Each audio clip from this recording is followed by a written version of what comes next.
Cold doesn't just hurt, it kills you slowly, piece by piece, while you're still breathing. That's what I learned in the Ardennes.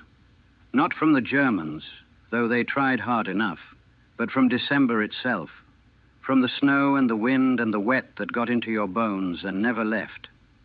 30 years later, I still can't get warm. Not really.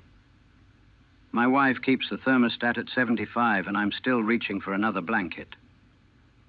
My name is Staff Sergeant Daniel Kowalski, born in Detroit, 1924. Polish family, working class. My old man worked the assembly line at Ford. 3 brothers, 2 sisters. We didn't have much, but we had enough.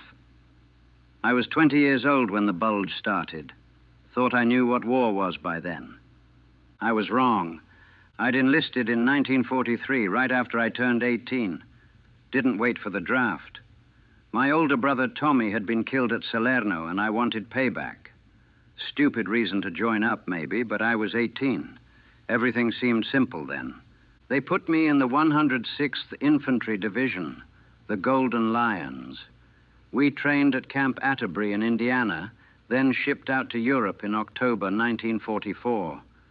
By November, we were in Belgium, taking over positions in what they called a quiet sector of the Ardennes forest. The 2nd Infantry Division, the guys we were replacing, they seemed almost cheerful about leaving. Nice and easy here, one of their sergeants told me. Just sit tight, keep warm, wait for the war to end. You lucky bastards drew the soft assignment. He was right about one thing. It was quiet, too quiet looking back. But we were green, fresh. We'd never seen combat. Didn't know what quiet meant on the front lines. Didn't know that sometimes quiet is just the enemy holding his breath. I was a squad leader in Company B, 422nd Infantry Regiment. Had 12 men under me. Good kids, mostly. Farm boys from Iowa and Minnesota who knew how to handle cold weather. City kids from New York and Chicago who didn't. We were positioned near a town called Schönberg in a dense forest of pine and snow. It was beautiful in a way. The Ardennes in winter looks like a Christmas card. Rolling hills covered in white, trees heavy with snow, little villages with stone churches. You could almost forget there was a war on. Almost. December 1944 was brutally cold, colder than anything we'd trained for. We were issued winter gear, but it wasn't enough. Never enough. The dampness got through everything. Your socks were always wet. Your feet were always numb. Trench foot was spreading through the companies faster than any German attack. We lived in foxholes dug into the frozen ground. 2-man positions, maybe 4 feet deep if you were lucky, and the ground wasn't solid ice. We'd cover them with pine branches and whatever we could scavenge, trying to keep the snow out. Didn't work. You'd wake up in the morning covered in white, your breath freezing in the air, wondering if your feet were still attached. Rations were cold. Sea rations that you were supposed to heat up, but most of the time we just ate them frozen. Spam, beans, hash. All of it tasted like cardboard and ice. Coffee was the only thing that mattered. Hot coffee meant you were still human. Meant you might make it through another day. My squad was spread out along a ridge overlooking a valley. We could see for maybe half a mile when the fog lifted, which wasn't often. German positions were somewhere out there in the trees. We'd occasionally trade artillery fire, but mostly it was just watching, waiting, freezing. I got to know my men during those weeks. Private Martinez from Texas, who never stopped complaining about the cold. Corporal Henderson from Maine, who actually seemed comfortable in the snow. Young Billy Kessler from Pennsylvania, barely 18, who carried a picture of his girlfriend and showed it to everyone. Thompson, Davis O'Reilly, Novak, names I'll never forget. We thought we'd sit there until spring, thought the Germans were finished, just waiting to surrender. Intelligence kept telling us the enemy was depleted, demoralized, incapable of major offensive action. On December 15th, I wrote a letter to my mother. Told her I was safe. Told her the worst was over. told her I'd be home soon. The next morning at 5:30 a.m., the entire German army came screaming out of the fog. The artillery barrage woke me up, not the sound, the ground shaking, the earth itself convulsing like something alive and dying. I was out of my foxhole before I was fully awake, grabbing my rifle, my helmet, trying to understand what was happening. The noise was unbelievable. Thousands of German guns firing at once all along the line, shells screaming overhead, impacting behind us, in front of us, all around us. The forest exploded. Trees shattered into splinters. The ground erupted in geysers of frozen dirt and snow. Gas masks! Gas masks! Someone was screaming, but it wasn't gas. Just smoke and snow and chaos. Henderson stumbled out of his foxhole, his face white. Sarge, what the hell, A shell landed 30 yards away. The blast threw both of us down. My ears rang, couldn't hear anything except a high-pitched whine. When I looked up, Henderson's position was gone. Just a smoking crater. Martinez was crawling out of the debris, blood streaming from his nose. The barrage lasted 90 minutes. 90 minutes of pure hell. We huddled in our holes while the world ended above us. Some men prayed, some cried, some just sat there, staring at nothing, already gone somewhere else in their heads. When it finally stopped, the silence was worse than the noise. Then we heard them. Engines. Lots of engines. I risked a look over the edge of my foxhole. Through the smoke and morning fog, I saw them coming. Tanks, German tanks, tigers and panthers, massive things grinding through the snow. And behind them, hundreds, no, thousands, of infantry in white camouflage smocks moving through the trees like ghosts. Open fire! Lieutenant Morrison was shouting, running along the line. Open fire! We opened fire. My entire squad, what was left of it, shooting at targets that kept coming. The crack of M1 Garands, the chatter of our machine guns. We hit them. Men fell in the snow, but there were too many. For every one we dropped, 10 more appeared. The German tanks started firing. Not at us. We were too small, too insignificant, but at our positions behind us. Command posts, supply dumps, artillery positions. They knew exactly where everything was. This wasn't a probe. This was an assault. Planned, coordinated, overwhelming. Fall back to secondary positions. The order came down the line, shouted from foxhole to foxhole. We pulled back, left our holes, our gear, everything we couldn't carry. Ran through the forest, slipping in snow, diving behind trees when machine gun fire swept through. Young Kessler went down, just dropped.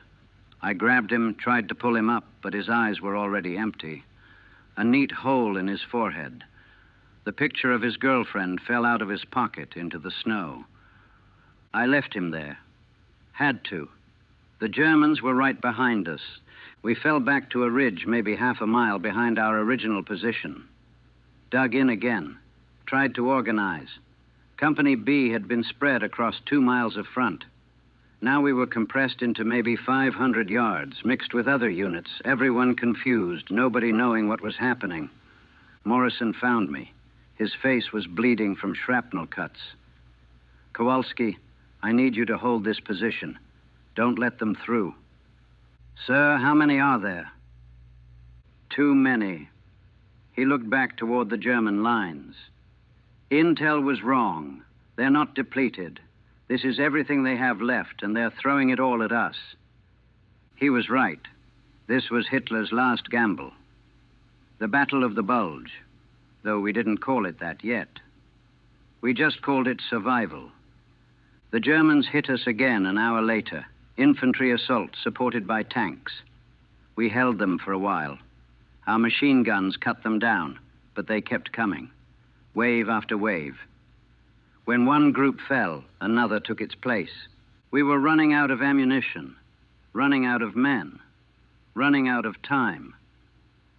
Conserve your ammo, I shouted to my squad. Make every shot count. But it didn't matter. By mid-afternoon, we were surrounded. The Germans had pushed through on both flanks, cutting us off from the rest of the division. We could hear fighting all around us, but we couldn't see anyone. Just snow and trees and the gray shapes of German soldiers closing in. As darkness fell on December 16th, 1944, I realized we were trapped, cut off, alone in the frozen Ardennes with an entire German army between us and safety. That's when the real nightmare began. We spent that first night in a nightmare of cold and fear. No resupply, no reinforcements, no orders except to hold. The temperature dropped to maybe 10 degrees. With the wind chill, it felt like 20 below. We couldn't build fires. The Germans would see the smoke. Couldn't move around much. We'd draw fire. Just had to sit there in our frozen holes and try not to die. The cold became the enemy, more than the Germans, more than anything. It got into everything. Your hands stopped working right. Your rifle bolt would freeze. Your breath would crystallize on your face. Men started getting frostbite, losing fingers, losing toes. Some just quietly froze to death in their foxholes, and we didn't find them until morning. Martinez lost 3 fingers on his left hand that first night. Frostbite.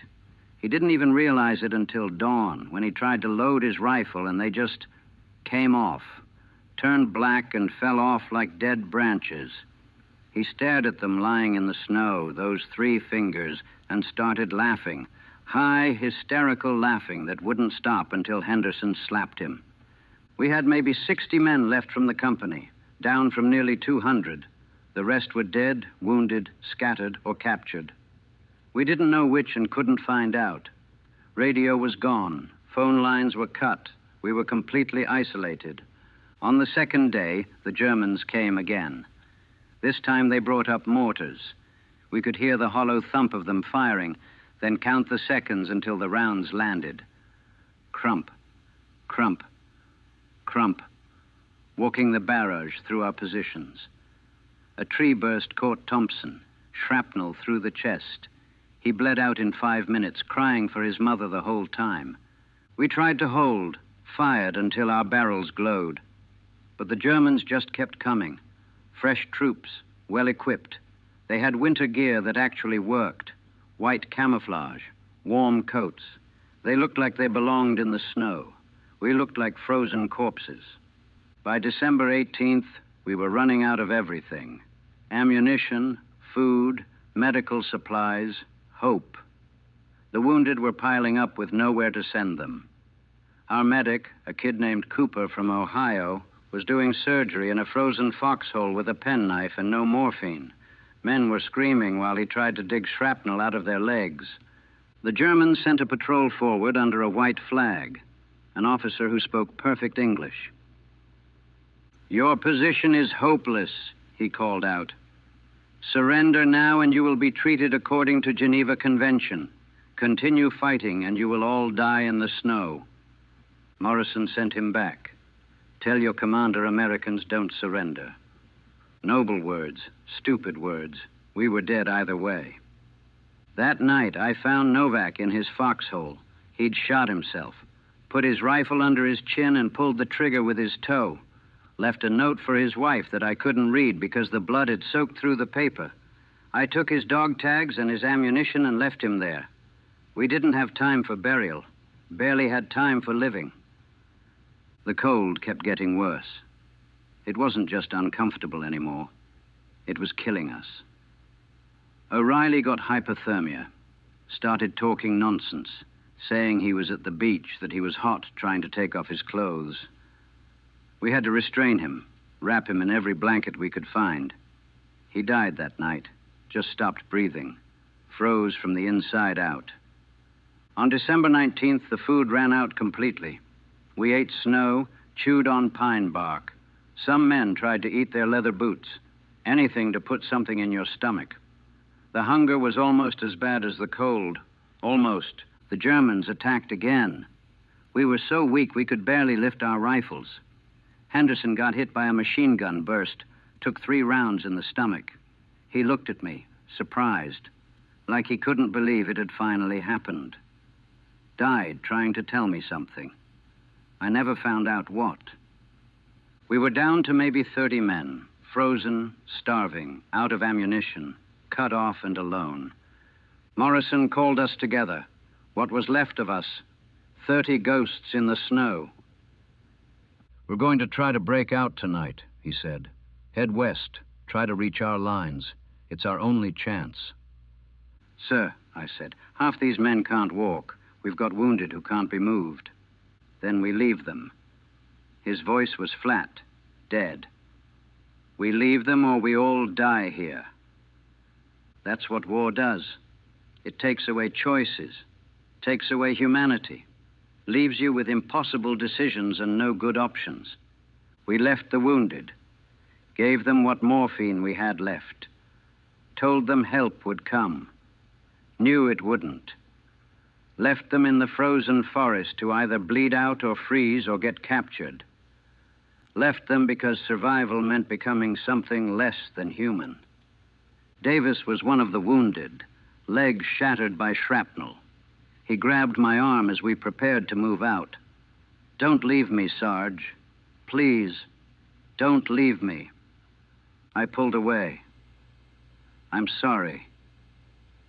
His screaming followed us into the darkness, followed us for miles, still follows me now, 30 years later, every time I close my eyes.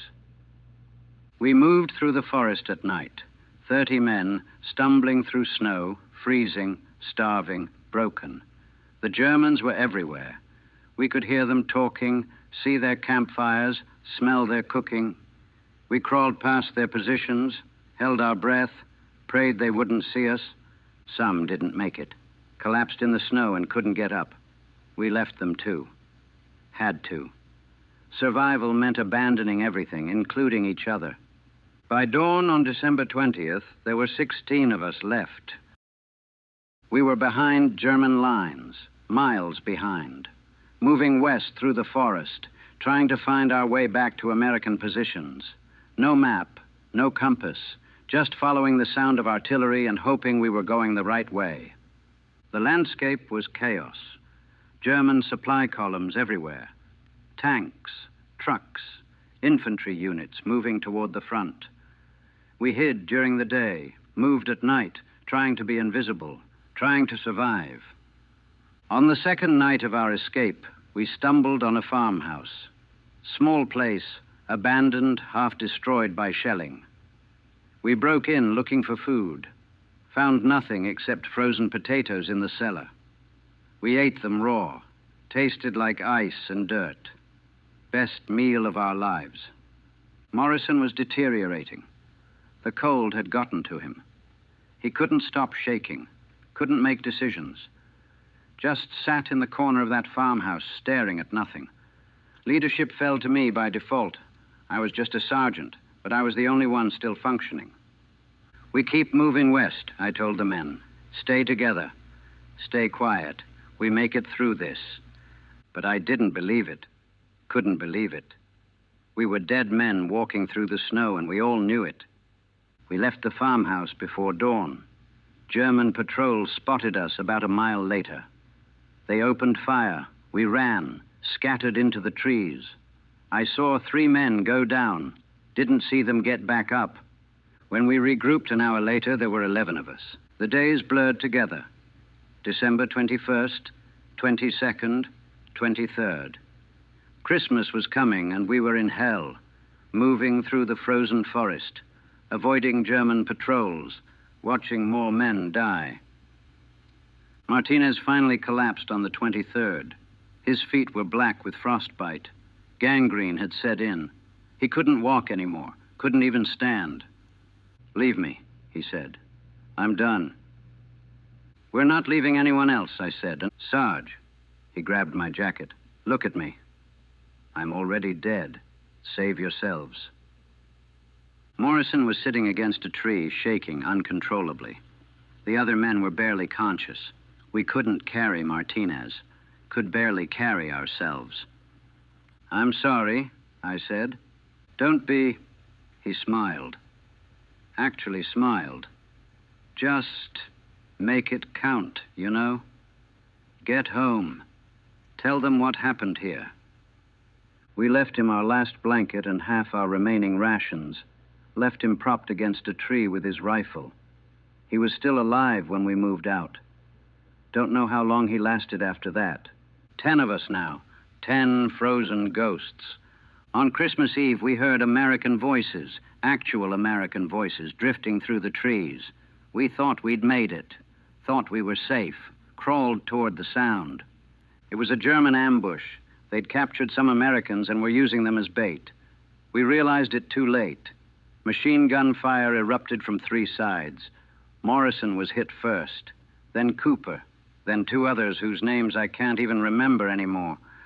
I dove into a ravine, rolled down a slope, ended up in a frozen stream at the bottom, lay there in the ice water, not moving, not breathing, listening to the gunfire above, listening to men screaming, listening to them die. The firing stopped. German voices, laughter. They were going through the bodies, taking souvenirs. Dog tags, watches, photographs. I stayed in that stream for 6 hours. The water was maybe 2 feet deep, freezing. I could feel my body shutting down, hypothermia taking over. But I didn't move, couldn't move. If I moved, I died. When it was finally dark, when I was sure they were gone, I crawled out of the stream. My clothes were frozen solid. I couldn't feel my legs, couldn't feel my hands, moved on pure instinct. Found 3 survivors from the ambush, 3 out of 10. We didn't speak, didn't have the energy, just kept moving. West, always west. Christmas Day, 1944. The 4 of us, me, a private named Walsh, and 2 others, we stumbled into an American position, 101st Airborne.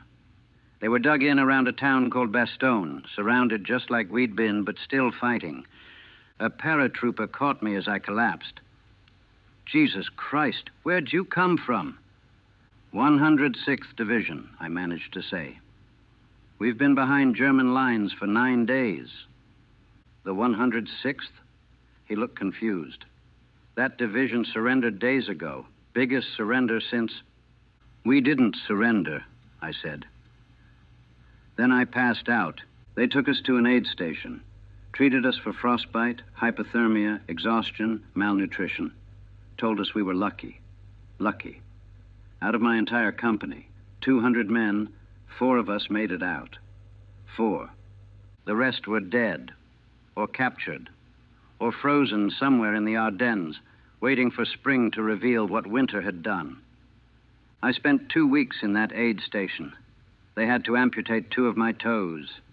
Frostbite. The doctors said I was lucky. That word again. Lucky to lose only 2 toes. Lucky to be alive. I didn't feel lucky. I felt hollow, empty. Like something essential had been carved out of me in that frozen forest and left behind with all the others. When I could walk again, they sent me back to the front. New unit, new company, new men who didn't know what I'd been through, didn't know what those 9 days had cost. The war ended 4 months later. Germany surrendered. Everyone celebrated. I just felt tired. I came home to Detroit in June 1945. Victory in Europe. Victory in Japan soon after. The war was over. We'd won. My parents threw a party. The whole neighborhood came. Polish families who'd known me since I was a kid. They wanted to hear stories, wanted to celebrate, wanted me to be the hero who'd come home.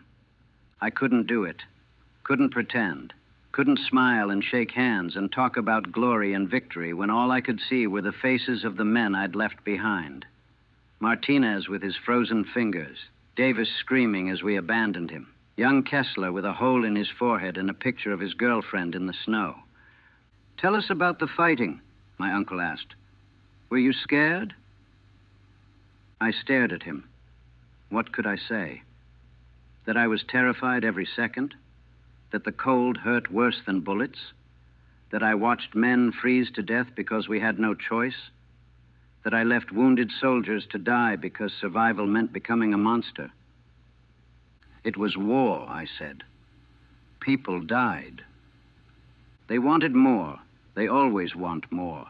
They want the sanitized version where it all means something, where the sacrifice was noble and the cause was just, and the dead didn't die screaming in the snow for nothing. I couldn't give them that. I got a job at Ford, same as my old man. Assembly line work, mindless, repetitive, perfect. I didn't have to think, didn't have to remember, just put parts together, 8 hours a day, 5 days a week. But the nightmares came anyway. Every night I'm back in the Ardennes, back in the cold. Sometimes I'm in the foxhole during the barrage. Sometimes I'm watching Henderson get blown apart. Sometimes I'm in that frozen stream listening to the Christmas Eve ambush. Sometimes I'm just walking through the snow, counting the dead, watching more men fall behind with every step. I wake up cold, always cold. Even in summer, even with the windows closed and extra blankets, I wake up shivering, convinced I'm back there. My wife, I got married in 1947 to a good woman named Susan. She'd hold me, try to warm me up, but it never worked. The cold is inside me, permanent. I tried to find the others, the 3 who made it out with me. Walsh died in a car accident in 1948. The other 2, I never even learned their names, just faces in the snow, ghosts. I went to a reunion once. 106th Division survivors, 1952.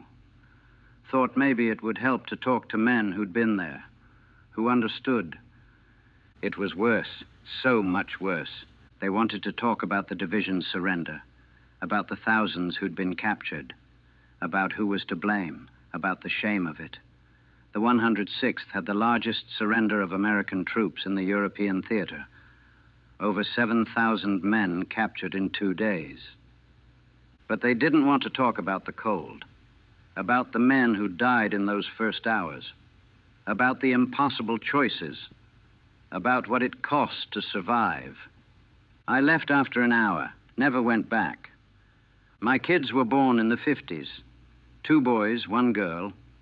I tried to be a good father, tried to be present, but there was always this distance, this wall I couldn't break through. They'd ask me about the war, and I'd change the subject. They'd show me their school projects about World War II, maps of the battles, essays about heroism, and I'd have to leave the room. How do you explain to your children that their father is a coward? That when his men needed him most, he left them? That survival meant abandoning everyone who couldn't keep up? The rational part of my brain knows I did what I had to do, that we all did, that there were no good choices in the Ardennes, that staying with the wounded meant dying with them. But the rational part doesn't control the nightmares, doesn't control the guilt, doesn't control the voices I still hear in the dark. Davis screaming for me not to leave him. Martinez telling me to make it count, all of them calling from the snow, asking why I lived when they didn't. In 1960, I had a breakdown, complete collapse, couldn't go to work, couldn't get out of bed. Just lay there, shaking, seeing the snow everywhere. The doctors called it delayed stress reaction. Shell shock with a new name. Gave me pills that didn't help. Susan stayed. God knows why. I wasn't a husband, wasn't a father. Just a ghost pretending to be human, going through the motions, waiting for the cold to finally finish what it started in the Ardennes. I got better, sort of. Learned to function. Learned to fake it well enough that people stopped asking if I was okay. Learned to live with the weight. But I never got warm, never stopped seeing the snow, never stopped counting the dead. 30 years later, and I'm still back there. Still in that frozen forest. Still making the choice to leave men behind. Still walking west through the darkness, one step at a time, knowing that survival isn't the same as living. It's 1975 now. I'm 51 years old, half a lifetime since the Bulge. The war's been over longer than it lasted, but for me, it never ended. Not really. I retired from Ford last year. 30 years on the line. They gave me a watch and a pension and a handshake. Told me I'd earned it. What I earned was in Belgium in December 1944.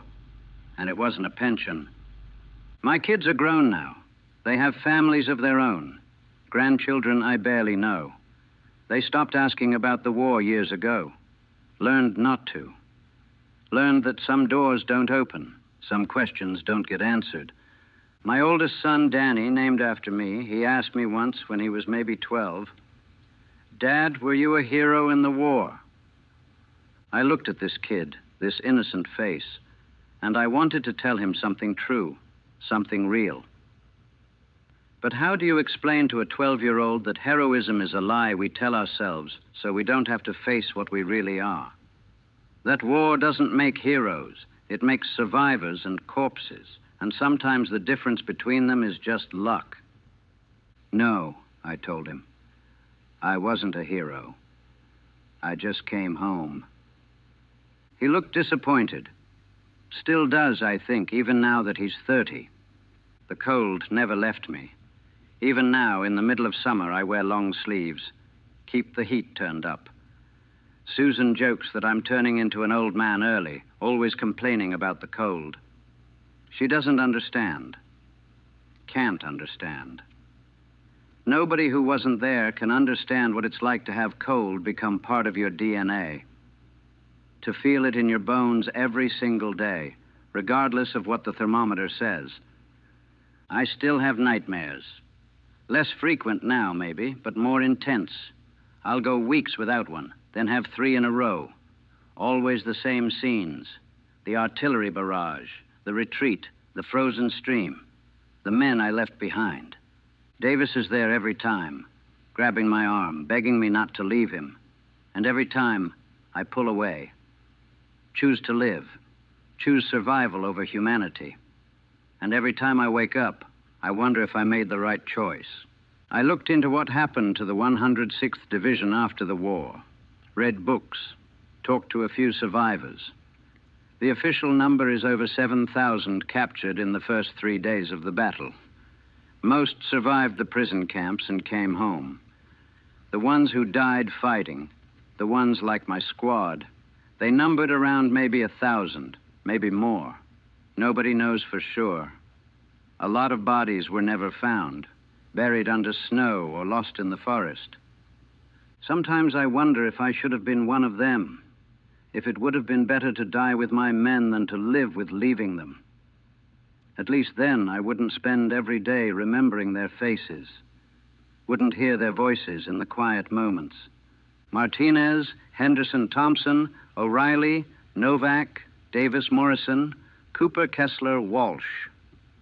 All the others whose names I've forgotten, but whose faces I can't escape.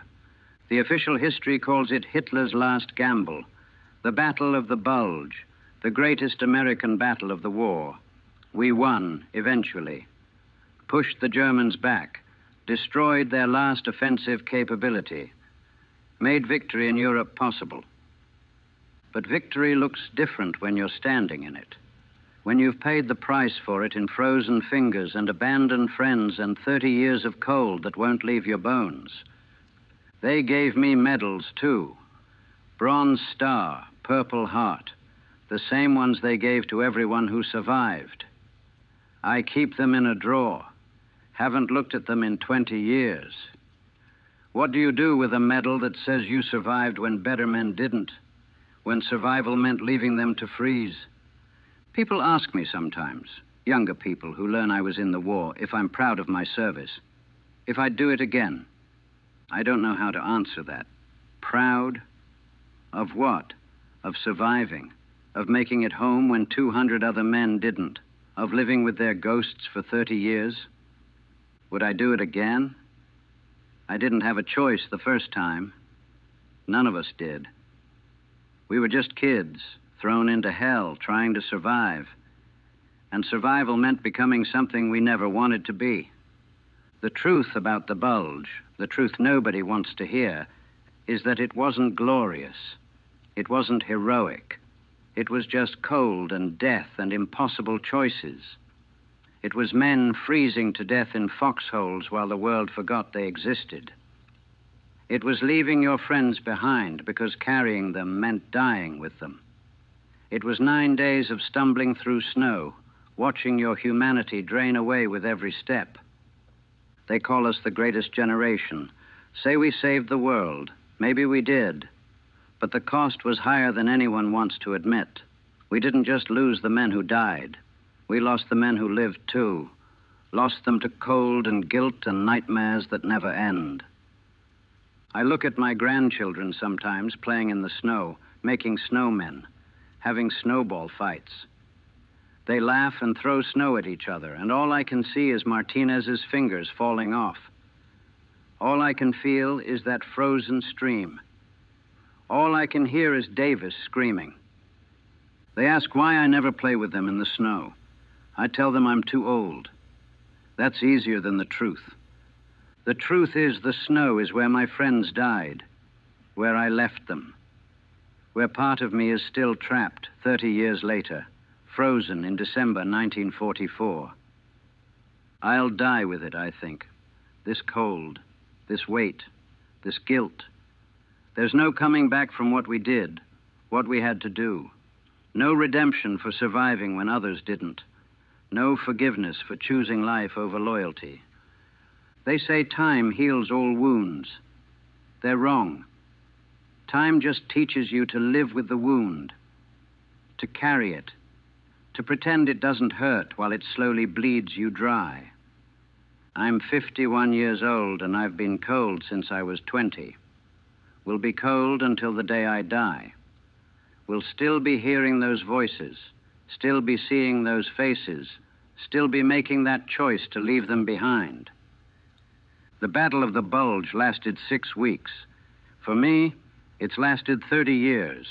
Will last until they put me in the ground. And maybe not even then. Maybe I'll just keep walking through that frozen forest forever, leaving men behind with every step, never getting warm, never arriving anywhere, never escaping December 1944. Cold doesn't just hurt. It kills you slowly, piece by piece, while you're still breathing. That's what I learned in the Ardennes, and I'm still learning it every single day. Part 1. Introduction before the Ardennes. Cold doesn't just hurt. It kills you slowly, piece by piece, while you're still breathing. That's what I learned in the Ardennes. Not from the Germans, though they tried hard enough, but from December itself. From the snow and the wind and the wet that got into your bones and never left. 30 years later, I still can't get warm. Not really. My wife keeps the thermostat at 75, and I'm still reaching for another blanket. My name is Staff Sergeant Daniel Kowalski, born in Detroit, 1924. Polish family, working class. My old man worked the assembly line at Ford. 3 brothers, 2 sisters. We didn't have much, but we had enough. I was 20 years old when the Bulge started. Thought I knew what war was by then. I was wrong. I'd enlisted in 1943, right after I turned 18. Didn't wait for the draft. My older brother Tommy had been killed at Salerno, and I wanted payback. Stupid reason to join up, maybe, but I was 18. Everything seemed simple then. They put me in the 106th Infantry Division, the Golden Lions. We trained at Camp Atterbury in Indiana, then shipped out to Europe in October 1944. By November, we were in Belgium, taking over positions in what they called a quiet sector of the Ardennes forest. The 2nd Infantry Division, the guys we were replacing, they seemed almost cheerful about leaving. Nice and easy here, one of their sergeants told me. Just sit tight, keep warm, wait for the war to end. You lucky bastards drew the soft assignment. He was right about one thing. It was quiet, too quiet, looking back. But we were green, fresh. We'd never seen combat. Didn't know what quiet meant on the front lines. Didn't know that sometimes quiet is just the enemy holding his breath. I was a squad leader in Company B, 422nd Infantry Regiment. Had 12 men under me. Good kids, mostly. Farm boys from Iowa and Minnesota who knew how to handle cold weather. City kids from New York and Chicago who didn't. We were positioned near a town called Schönberg, in a dense forest of pine and snow. It was beautiful in a way. The Ardennes in winter looks like a Christmas card. Rolling hills covered in white, trees heavy with snow, little villages with stone churches. You could almost forget there was a war on. Almost. December 1944 was brutally cold, colder than anything we'd trained for. We were issued winter gear, but it wasn't enough, never enough. The dampness got through everything. Your socks were always wet. Your feet were always numb. Trench foot was spreading through the companies faster than any German attack. We lived in foxholes dug into the frozen ground. 2-man positions, maybe 4 feet deep if you were lucky, and the ground wasn't solid ice. We'd cover them with pine branches and whatever we could scavenge, trying to keep the snow out. Didn't work. You'd wake up in the morning covered in white, your breath freezing in the air, wondering if your feet were still attached. Rations were cold, sea rations that you were supposed to heat up, but most of the time we just ate them frozen. Spam, beans, hash. All of it tasted like cardboard and ice. Coffee was the only thing that mattered. Hot coffee meant you were still human, meant you might make it through another day. My squad was spread out along a ridge overlooking a valley.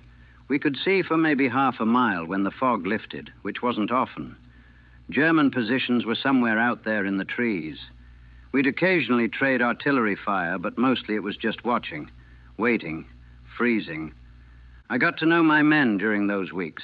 Private Martinez from Texas, who never stopped complaining about the cold. Corporal Henderson from Maine, who actually seemed comfortable in the snow.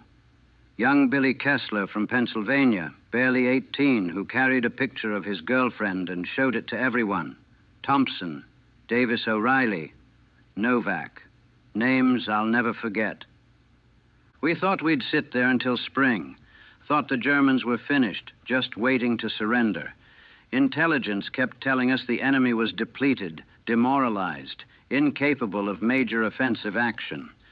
On December 15th, I wrote a letter to my mother, told her I was safe, told her the worst was over, told her I'd be home soon. The next morning at 5:30 a.m., the entire German army came screaming out of the fog.